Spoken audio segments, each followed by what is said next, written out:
உயிரிலும் மேலான என் இனத்தின் மானம் காத்த வீரத்தமிழன் இருந்தால் தலைவன் இல்லையேல் இறைவன் என போற்றப்படுகின்ற அன்புக்கும் மதிப்புக்கும் உரிய மேதகு அவர்களுக்கும் ஜாழ் தேர்தல் தொகுதி நாடாளுமன்ற உறுப்பினரும் வைத்தியருமான அர்ச்சுனா அவர்கள் நேற்றைய தினம் நாடாளுமன்றத்தில் ஒரு குற்றச்சாட்டொன்றினை முன்வைத்திருந்தார். நான் எதிர்க்கட்சி அலுவலகத்திற்கு எனக்கு ஒதுக்கப்பட்ட நேரம் தொடர்பாக கேட்டறிவதற்காக சென்ற போது சுஜித் சஞ்சய் பிரேரா எனப்படுகின்ற நபர் தன் மீது தாக்குதல் மேற்கொண்டதாக அவர் குறிப்பிட்டிருந்தார். அதனைத் தொடர்ந்து அவரை திருப்பி தாக்க எனக்கு நேரம் ஆகாது, ஆனால் அவரின் தந்தை வயதை ஒத்தவர் என்று அவர் குறிப்பிட்டிருந்தார்.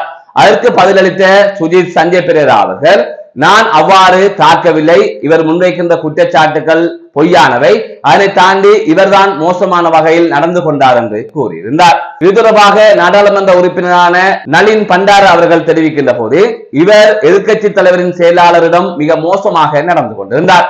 படித்தவர்கள் அனைவரிடமும் அறிவு இருக்கும் என்று இல்லை, எனவே இவரது செயற்பாடு மிக மோசமானதாக இருந்தது என்று அவர் பதிலளித்திருந்தார். இதனால் நேற்றைய தினம் நாடாளுமன்றத்தில் ஒரு குழப்பமான சூழ்நிலை நிலவியது என்று கூறலாம்.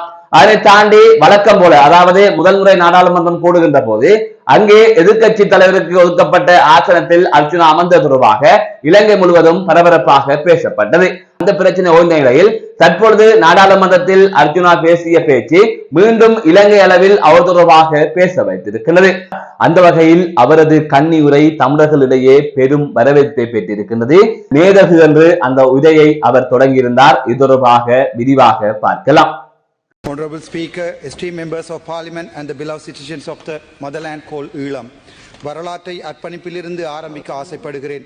என் உயிரிலும் மேலான என் இனத்தின் மானம் காத்த வீரத்தமிழன் இருந்தால் தலைவன் இல்லையேல் இறைவன் என போற்றப்படுகின்ற அன்புக்கும் மதிப்புக்கும் உரிய மேதகு அவர்களுக்கும், அவர் காட்டிய வாழ்வில் உயிரை துச்சமென மதித்து என் இனத்தின் மானம் காத்த வீரமறவர்களுக்கும், அதேபோல் இதுவரை காலமும் நடந்த இந்த கோர யுத்தத்தால் பாதிக்கப்பட்ட உயிரிழந்த சகல முஸ்லீம் சிங்கள தமிழ் இளைஞர்களுக்கும், முக்கியமாக ரோகண விஜயவீர மற்றும் அவர்களுடைய தோழர்களுக்கும் எனது வீர வணக்கத்தையும் அஞ்சலியையும் தெரிவித்துக் கொள்கிறேன். It is with profound gratitude, a deep sense of responsibility and a heart full of hope that I rise before the esteemed chamber as a representative of the resilient and determined people of the Northern Province.